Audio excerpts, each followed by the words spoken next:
శ్రీగురుభ్యో నమః. విశిష్టయోగి ఎక్కిరాల కృష్ణమాచార్య మాస్టర్ ఈకే గారి జీవిత విశేషములను ఎంతో హృద్యంగా అత్యంత ప్రామాణికతతో మనకు అందచేయునటువంటి పరమపావనమైన గ్రంథము. అటువంటి ఈ గ్రంథమును మనము అధ్యయనం చేస్తూ ఉన్నాము.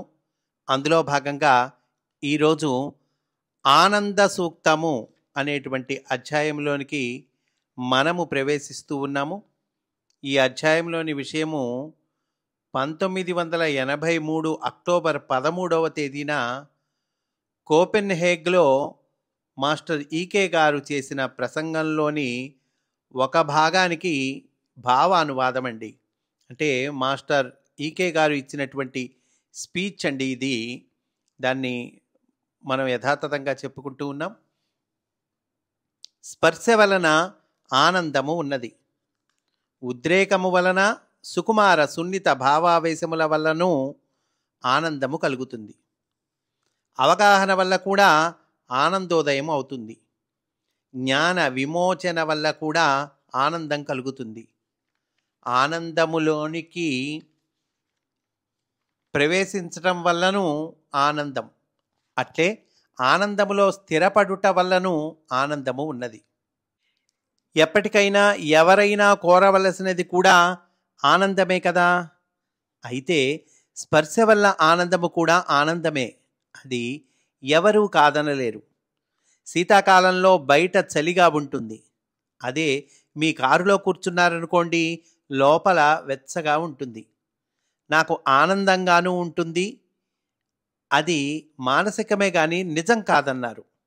అయితే ఒక విషయం, మనం దక్షిణ భారతదేశానికి వెళ్ళినప్పుడు కానీ లేదా భూమధ్యరేఖ ప్రాంతానికి కానీ వెళ్ళినట్లయితే, అది మండు వేసవిలో అయితే చల్లని హిమగృహంలో అంటే ఏసీ రూమ్లో కూర్చుంటే మనందరికీ ఆనందంగా ఉంటుంది. దీనినే స్పర్శ వల్ల కలిగే ఆనందము అంటారు. కృష్ణ భగవానుడు ఇట్లా అన్నాడు, చలికాలంలో వెచ్చదనం ఆనందమైతే వేసవిలో చల్లదనం ఆనందం అనుకుంటే ఆ ఆనందానికి ప్రామాణికత ఏమిటి? చల్లగా ఉన్నప్పుడు నాకు హాయి అని నేనంటే అది తప్పనిసరిగా వేసవే అయి ఉండాలి. నేను డెన్మార్క్ వెళ్ళే వరకు ఆగి అక్కడ చలికాలమైతే ఆనందం అంటే ఏమిటో నన్ను అడగండి, వెచ్చదనమే ఆనందము అంటాను. అందువల్ల స్పర్శాసుఖం అని మనం పిలిచే సుఖంలో ఏదో కొద్ది సత్యము తప్ప పూర్తి నిజం కాదు. ఆనందము యొక్క పై అంచు నుండి క్రమక్రమంగా పై స్థాయిలోని ఆనందానికి వెళ్ళాలనుకుంటున్నారు ప్రజలు. అయితే చివరి మెట్టు చేరే వరకు ప్రతి ఘట్టంలోనూ కలిగే ఆనందం శాశ్వతమైనది కాదు. మనము ఆనందము అనుకునేది కేవలానందమును గూర్చిన భావనయే గాని నిజమైన ఆనందము కాదు. మనలో ప్రతివారు ఆనందమును గూర్చిన తమ స్వీయ భావనలో మితిమీరి వర్తించుటలో తృప్తిని బడయుదురు. అంటే మనం అనుకుంటోంది ఏంటండి, ఆనందాన్ని గూర్చిన భావన, అంతేగాని నిజమైన ఆనందం కాదండి. కనుక ఈ స్వీయ భావనతో మితిమీరి వర్తిస్తూ ఉంటారు, దానిలో తృప్తిని పొందుతుంటారు. దానితో పొరలు క్రమ్మి దానినే ఆనందమని పిలుస్తాము. కావున మనం ఆనందం అనుకున్న దానిలో ఎంతో సమయాన్ని వ్యయపరిచి ఆనందంగా ఉన్నామని నమ్ముట ద్వారా మనల్ని మనం మోసం చేసుకోవటం, పైగా కాలాన్ని వృధా చేయటము అని పరమగురువులు ఆచార్యులు భావిస్తారు. ఆనంద భావన నుండి పరిపూర్ణానందంలోనికి ప్రవేశించటానికి యత్నం చేద్దాము. అయితే దీనికి పరీక్ష ఏమిటి? నాకేది ఆనందాన్ని ఇస్తోందో అది నీకు ఆనందము కాదు, కాకపోవచ్చును. 2 గడియారాలు ఒకే సమయాన్ని సూచించవు అన్నట్లుగా ఆనందాన్ని గూర్చిన ఏ 2 భావనలు ఒకే రీతిగా ఉండవు. ఆనందము అనేది వ్యక్తిగత భావనగా అభిప్రాయంగా ఉన్నంతకాలం అది ఆనందం అనటానికి వీలు లేదు. నేను ఫలానాది ఆనందమని భావిస్తే నీవు మరొకటి ఆనందమని నమ్ముతావు అంటే అర్థం ఊహాలోకంలో ఆనందాన్ని గూర్చి భావనలో ఇద్దరము జీవిస్తున్నాము అన్నమాట. అంతేకాదు, దానినే ఆనందమని మనం ఆనందంతో అంటూ ఉంటాము. శరీరం అనే వాహికలో ఎన్నో పరికరాలున్నాయి. అది అత్యంత అధునాతనమైన కొన్ని వందల పొరలున్న వాహిక. ఆ పొరల కట్టనే మనం మనస్సు అని అంటున్నాము. మనస్సు తనని పరిపోషించే స్వీయ యాంత్రిక వ్యవస్థ, అవగాహనలను, భావనలను కలిగి ఉంటుంది. ఇంద్రియములు, వాని అవయవములు, మనస్సు, ఇచ్ఛ ఉన్నవి. ఇన్ని దేహంలో చక్కగా అమర్చబడి ఉన్నాయి. వానితో మనము పుట్టినాము. కానీ ప్రతి పరికరమునకు వ్యక్తిగత విషయము అనే శూన్యదోషము, అంటే జీరో ఎర్రర్. ఏంటండి ఇది? దేనికి సంబంధించింది? వ్యక్తిగత విషయము. కనుక ఈ జీరో ఎర్రర్ లేక శూన్యదోషము ఉంటూనే ఉన్నది. సత్యము వైయక్తికమైనంత వరకు ఆ దోషము ఉండనే ఉంటుంది. అనగా సత్యము కేవలము వ్యక్తిగత అభిప్రాయమే అవుతుంది. అటువంటి సందర్భాలలో సత్యమనే గాజుపాత్ర మేధావులచే ముక్కలైనదని ఒక ప్రాచీన సంస్కృత కవి వచనము. లోకంలో స్వంత సిద్ధాంతము అనుపేర సత్యము యొక్క ఒక పగిలిన ముక్కను ఒక్కొక్కడు మోసుకుపోతూ ఉంటాడు. తన దగ్గర సత్యము యొక్క పగిలిన ముక్క ఉన్నదన్న సంగతి ఏ ఒక్కడూ కాదనలేడు. కానీ ఏ ఒక్క ముక్కకు పాత్ర యొక్క ప్రయోజనమును నెరవేర్చే సామర్థ్యము లేదు. ఇంతకు చెప్పవచ్చినదేమిటంటే, ప్రతివాని దగ్గర సత్యము యొక్క పగిలిన ముక్క మాత్రమే ఉన్నది. లోకపు తీరు ఎట్లాంటిదంటే, ప్రపంచంలో పలు సిద్ధాంతాలను ఒకదానితో ఒకటి సరిపోల్చుకుంటూ ఏది సరి అయినది ఏది కాదు అని అవగాహన చేసుకోవటానికి ప్రయత్నిస్తూ ఆలోచిస్తూ మరణించే వరకు అట్లా తర్కంలోనే ఉంటాడు. తన భావన వ్యక్తిగతమైన కారణంగా దానికి శూన్యతా దోషము అంటకమానదు. ఎప్పటికీ ఒక నిర్ణయానికి రాలేని అశక్తుడవుతాడు. అందుచేత భావన పరిధిని అధిగమించి ఆనంద స్థితి చేరే వరకు ఆనందాన్ని కూర్చిన భావన అపవాదము కాదు. ఆనందమును కూర్చిన మన భావన వసుధైక కుటుంబ భావనను చేరేదాకా, విశ్వజనీనమగు వరకు మనము దానిని ఆనందమని చెప్పజాలము. అనగా నీ చెంతనున్న ఎవడైనా ఆనందంగా ఉండటం, మరో విధంగా లేకపోవటం. నీతో ఎవరైనా మాట్లాడినప్పుడు జ్ఞానముతోటి ఆనందము పొందటం. అప్పటి వరకు నీవు దానిని ఆనందమని అనలేవు. ఇదే భగవద్గీత మరెన్నో పవిత్ర గ్రంథాలు చెబుతున్నది. అయితే ఆనందాన్ని చేరుకునే త్రోవ ఏది? ఆ మార్గము సేవా త్యాగములలో ఉన్నది. ఇది చాలా ఇంపార్టెంట్ మాట అండి. ఆనందానికి చేరుకునే మార్గం ఏంటండి? సేవా త్యాగంలో ఉన్నదట. ఆనందానికి సేవా త్యాగములే ప్రోత్సాహకాలు. అవి అర్థము చేసుకోవడానికి ఎన్ని జన్మలు, పునర్జన్మలో, అలాగే కాలాన్ని హరించటానికి. ఆనందాన్ని డబ్బుతో కొనుక్కోవచ్చని భావిస్తాము. అందుకై పడరాని పాట్లు పడతాము. అవసరమైనవి కొనుక్కొనుటకు మాత్రమే ధనము అవసరము అన్న సంగతి మర్చిపోతాము. మనకు అవసరాలు, కోరికలు ఎన్నో. కోరికల కొరకు వస్తువులు కొనటం మొదలు పెడతాము. కోరిక అనేది అడుగు భాగం లేని పాత్ర అని గ్రహించం. పైగా దానిని డబ్బుతో నింపాలని యత్నించి డబ్బు సంపాదిస్తూ పోతుంటాము.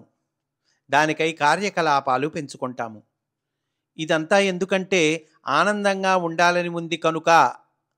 ఆనందంగా జీవించాలనే దురదృష్టవంతునికి ఆనందంగా ఉండటానికి సమయమే చిక్కటం లేదు అని పవిత్ర గ్రంథాలు చెబుతున్నాయి. ఆనందంగా ఉండటానికి వాస్తవమైన త్రోవ వెంటనే ఆనందంగా ఉండటమే కానీ ఆనందంగా ఉండాలనుకోవటం, దానికై యత్నించటం మాత్రం కావు. కనుక ఆనందంగా ఉండాలంటే ఏం చేయాలండి? వెంటనే ఆనందంగా ఉండటమే, అంతే. ఆనందం కోసం ప్రయత్నించే వాళ్ళు అట్టివారు ఆనందంగా ఉండటానికి కాలం దొరకని అభాగ్యులు. ఇదే పవిత్ర గ్రంథాలన్నీ చెబుతున్నది. ఆనందంగా ఉండటానికి ఏదో ఒకటి చేయాలని అనుకుంటున్నప్పుడల్లా మనకు వైఫల్యమే మిగులుతున్నది. ఎందుచేతనంటే ఆనందమునకు ఆనందాన్ని కొనగలిగిన మరో వస్తువు లోకంలో లేదు. నిజంగా కొనగలిగితే అది ఆనందం కంటే విలువైనదై ఉండాలి.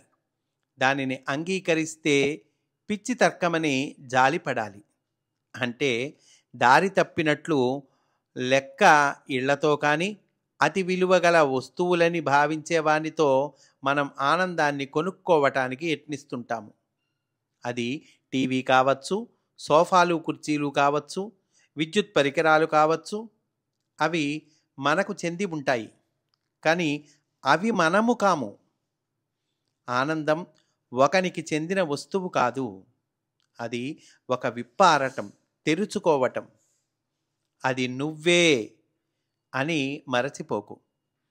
పువ్వుకు రేఖకు ఉన్న సంబంధము నీకు ఆనందానికి ఉన్న సంబంధం ఒక్కటే. అంటే పువ్వు యొక్క రేఖలు ఆ పువ్వుకు చెందినవి. అవి పుష్పంలోని భాగాలే. అవి పుష్పము యొక్క ఏకత్వములోనూ సమన్వయములోనూ ఉన్నవి. పరిణామక్రమము చుట్టలు చుట్టుకొని ఉన్నట్లు ప్రకృతి కనుగొనినది. అది మళ్ళీ మళ్ళీ సరికృత మృదువైన దేహాన్ని జన్మల పేరిట ఇస్తున్నది. దాన్ని మనము ఇష్టమైనట్లు వినియోగించుకుంటున్నాము. అందువల్ల అది పాడైపోతున్నది. బాహ్య వాతావరణానికి గురి అయిన మనస్సును అనేక పర్యాయములు వాడితే ఆ సున్నితత్వము పోయిన కెమెరా వలె అవుతుంది. అంటే సున్నితత్వం పోయిన కెమెరా ఉంటుంది కదండి, అట్లా అవుతుందట. అందుచేత వృద్ధాప్యము వచ్చేసరికి ఆహార పానీయాదులందు, నిద్ర విశ్రాంతి కామముల విషయంలో విచ్చలవిడిగా వాడిన నిస్సత్తువ గల దేహముతో మిగులుతున్నాము. అయితే ప్రకృతి మరో దేహాన్ని ఇవ్వటానికి ముచ్చట పడుతున్నది. దాని కొరకే మృత్యువు. అది ఈ దేహాన్ని తొలగిస్తుంది. కాలాంతరంలో సుకుమారమైన నునులేత శరీరాన్ని ప్రసాదించి బాగా తెలివితో వ్యవహరించు. ఆనందాన్ని కనుగొనే వరకు దానిని మరింత మెరుగైన రీతిలో వినియోగించు అని వానిని ఆశీర్వదిస్తున్నది ప్రకృతి. అలా అయినా మళ్ళీ మళ్ళీ శరీరాన్ని పాడు చేసే ప్రయోగాలు చేస్తూ కొన్ని వేల జన్మలు ఎత్తుతూనే ఉన్నాము. అయితే ప్రకృతి ఎప్పుడూ నిరాశ చెందదు, విసిగి వేసారదు. రవీంద్రనాథ్ ఠాగూర్ అంటాడు, మొగ్గ లోకానికి తన పరిమళాన్ని ప్రదర్శించటం నేర్చుకున్నప్పుడు అది ప్రపంచానికి ప్రదర్శించాలి. ఏదో ఒకటి చూపించాలి అనే అభిరుచిని కోల్పోతుంది. ఇక అది విచ్చుకోవటం, వికసించటం ద్వారా అందంగా చూడముచ్చటగా మారేటప్పటికీ అది తనకు చెందిన వాటిపై, అనగా తన రేకులపై, తనపై పట్టును కలిగి ఉండుటలో ఉన్న ఆకర్షణను కోల్పోతుంది. సహజంగా గమనిస్తే పట్టు వదిలితే గాని పువ్వు విరియదు, రంగులను ప్రదర్శించుటలేదు. ఆ పువ్వు తన ఆడంబరాన్ని, అందంగా కనిపించే స్వభావాన్ని విడనాడితే గాని తన పరిమళాన్ని బహిర్గతం చేయలేకపోయింది. ఈ మహాకవి చెప్పిన దానికి వెనుక ఒక మహత్తర సందేశము ఉన్నది. ఆనందంగా ఉండాలంటే పిడికిలి బిగించే స్వభావాన్ని త్యాగం చేయాలి. అంటే వదలాలండి. ఉదారబుద్ధి, దానబుద్ధి. నీ మనస్సులోని పట్టు వదిలయ్యే వరకు నీ చేతిని వదులు చేయుటకు వీలు పడదు. ఇంకా చెయ్యి వదలాలంటే మనస్సులోని పట్టు వదిలేయాలి. కాగా త్యాగంలోనే ఆనందం. అందువల్లనే ఉపనిషత్కారులు ఆనందో బ్రహ్మేతి వ్యజానాత్ అనుట.